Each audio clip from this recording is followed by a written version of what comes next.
নমস্কাৰ বন্ধু বান্ধৱীসকল, মই ৰাজশ্ৰী। আপোনালোকে চাই আছে মোৰ ইউটিউব চেনেল ৰাজশ্ৰী দাস। বন্ধু বান্ধৱীসকল, আজি ফ্ৰাইডে মই তোমালোকৰ ওচৰত আছাম পুলিচৰ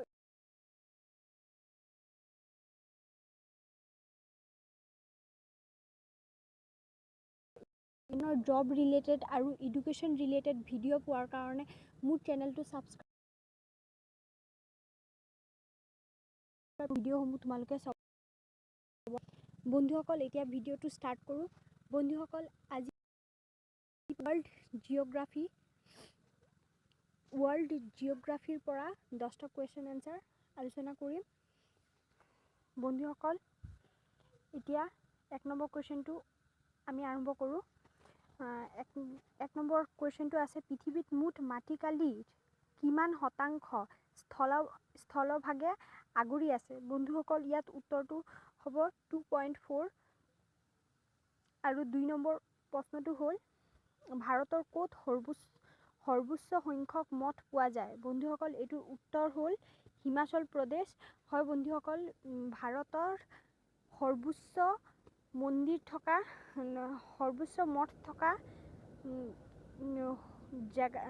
সৰ্বোচ্চ মঠ অকল হিমাচল প্ৰদেশতে আছে।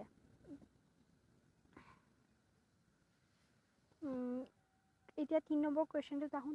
3 নম্বৰ কুৱেশ্যনটো হ'ল, কোনখন মহাদেশক অন্ধকাৰ মহাদেশ ৰূপে জনা যায়? বন্ধুসকল, এইটো উত্তৰটো হ'ব আফ্ৰিকা। হয় বন্ধুসকল, আফ্ৰিকাক অন্ধকাৰ মহাদেশ হিচাপে জনা যায়। বন্ধুসকল, 4 নম্বৰ কুৱেশ্যনটো হ'ল, পৃথিৱীৰ সৰ্ববৃহৎ কমলা ৰপ্তানিকাৰী দেশ কোনখন? বন্ধুসকল, এইটো উত্তৰটো হ'ব স্পেইন। হয় বন্ধুসকল, পৃথিৱীৰ সৰ্ববৃহৎ কমলা ৰপ্তানিকাৰী দেশৰ নাম হ'ল স্পেইন। বন্ধুসকল, এতিয়া 5 নম্বৰ কুৱেশ্যনটোত আহোঁ। 5 নম্বৰ কুৱেশ্যনটো হ'ল, চিৰতুষাৰ ৰেখা কি? বন্ধুসকল, এইটো উত্তৰ হ'ব সাগৰৰ অংশ। 6 নম্বৰ কুৱেশ্যনটো হ'ল, পৃথিৱীৰ সৰ্বোচ্চ ঘন জনবসতিপূৰ্ণ দ্বীপটোৰ নাম কি?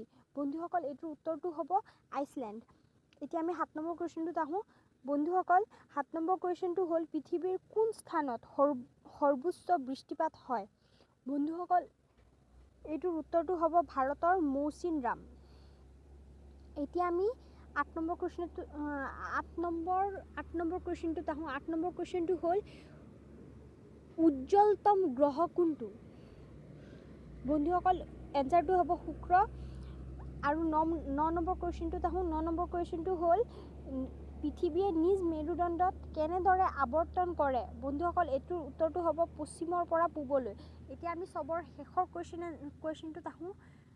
10 নম্বৰ কুৱেশ্যনটোত আহোঁ। কুৱেশ্যনটো হ'ল, কোনটো গ্ৰহৰ সৰ্বাধিক সংখ্যক উপগ্ৰহ আছে? বন্ধুসকল, এইটোৰ উত্তৰটো হ'ল শনি। বন্ধুসকল, আজিৰ ভিডিঅ'টো বহুত চুটি। বন্ধুসকল, মোৰ ভিডিঅ'টো যদি ভাল লাগিছে তেনেহ'লে লাইক কৰিব আৰু যিমান পাৰে শ্বেয়াৰ কৰিব আৰু মোৰ চেনেলটো ছাবস্ক্ৰাইব কৰিবলৈ নাপাহৰিব। আজি ইমানেই।